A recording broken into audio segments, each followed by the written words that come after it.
জীবনে কিছু হতে হলে বাজ পাখির মতো হও। বাজ পাখি 70 বছর পর্যন্ত বাঁচে, কিন্তু 40 বছর বয়সে তাদের সামনে একটা বড় চ্যালেঞ্জ আসে। বাজ পাখি যখন 40 বছর হয় তখন তার ডানা এত ভারী হয়ে যায় যে সে উঠতেও পারে না। তাদের হাতের আঙ্গুলের নখ এত বড় হয়ে যায় যে সে শিকারও করতে পারে না। তাদের ঠোঁটও সামনের দিকে বেঁকে যায়, তার কারণে সে কোনো শিকার খেতেও পারে না।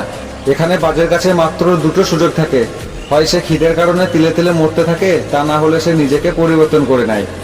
বাজ এখানে নিজেকে পরিবর্তন করাটাকে বেছে নেয় আর পর্বতের সবচেয়ে উচ্চ শৃঙ্গে চলে যায়। আর সেখানে সব থেকে আগে তাদের ডানাগুলোকে একটা একটা করে ছিঁড়ে ফেলে দেয়, যেটা তাদের পক্ষে অনেক কষ্ট হয়ে ওঠে।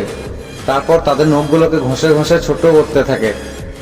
আর সবচেয়ে কষ্টটা তখন হয় যখন তাদের নিজের ঠোঁটটাকে পাথরের সাথে ধাক্কা মেরে মেরে নিজের ঠোঁটটাকেই ভেঙে ফেলে।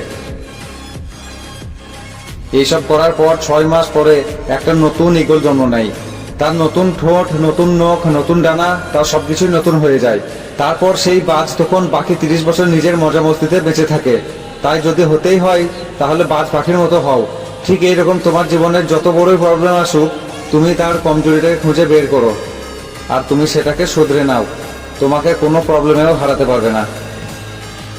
এই ধরনের বাংলা মোটিভেশন ভিডিও পেতে আমার চ্যানেলটিকে ফলো বা সাবস্ক্রাইব করে নিন আর সেই সব বন্ধুদেরকে পাঠিয়ে দিন যাদের সঙ্গে এই ভিডিওটি মিল আছে।